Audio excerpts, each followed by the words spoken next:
Hello friends, जैसे कि आप सब जानते हैं कि हम असिस्टेंट प्रोफेसर और नेट की तैयारी करवाते हैं। तो आज का हमारा टॉपिक है संचार। संचार मीन्स कम्युनिकेशन।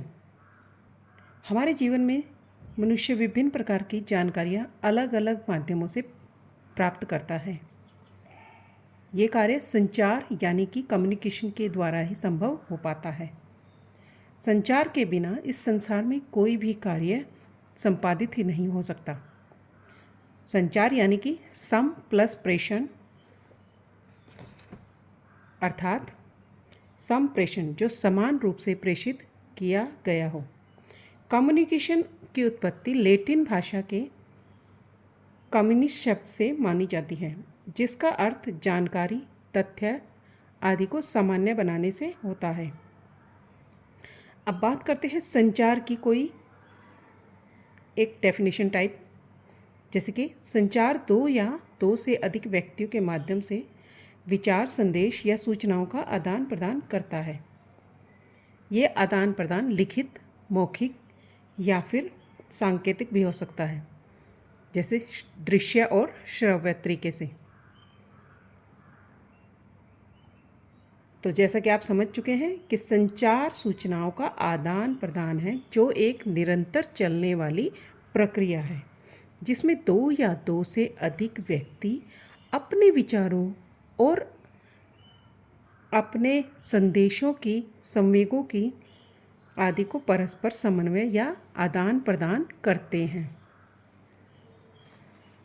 तो संचार एक ऐसी प्रक्रिया है जिसमें किसी निश्चित लक्ष्य की प्राप्ति के लिए प्रयास किया जाता है। इसके द्वारा आंकड़े या सूचनाओं का संचार मुख्य विभाग से उपविभागों और उपविभागों से व्यक्तियों या समूहों को दिया जाता है। संचार की प्रकृति और अंतर संबंध को परस्पर अदला बदली की होती है। संचार मौखिक, लिखित, श्रव्य या दृश्य किसी भी रूप में हो सकता है।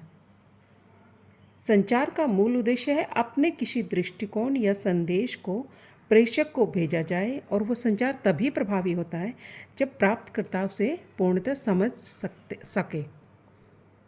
जब तक ऐसा नहीं होता, संचार प्रक्रिया कंप्लीट नहीं मानी जाती, यानी अपूर्ण मानी जाती है।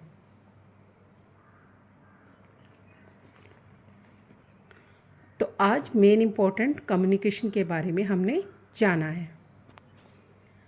इसकी कुछ विशेषताएं भी देख लेते हैं। जैसे कि इसमें एक संदेशकर्ता होता है, मीडियम होता है और प्राप्तकर्ता होता है। कोई भी संदेश कूट भाषा में दिया जाता है और कूट वाचन में इसका संदेश को पढ़ा या लिया जाता है, समझा जाता है।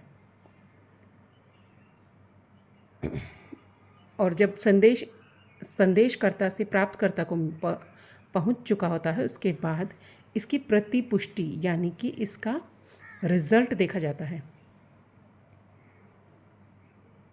संचार हमेशा द्विमार्गी यानी कि जाना और आना, दो तरफा द्विमार्गी एक प्रक्रिया है।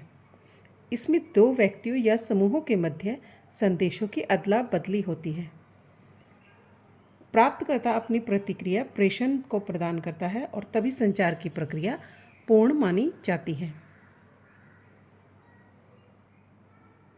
आज के लिए हमारा टॉपिक इतना ही है कि कम्युनिकेशन, जिसे हम संदेश माध्यम प्राप्तकर्ता, इसके द्वारा होने के पश्चात हमें प्रतिपुष्टि प्राप्त होती है, वो कम्युनिकेशन का रिजल्ट होता है।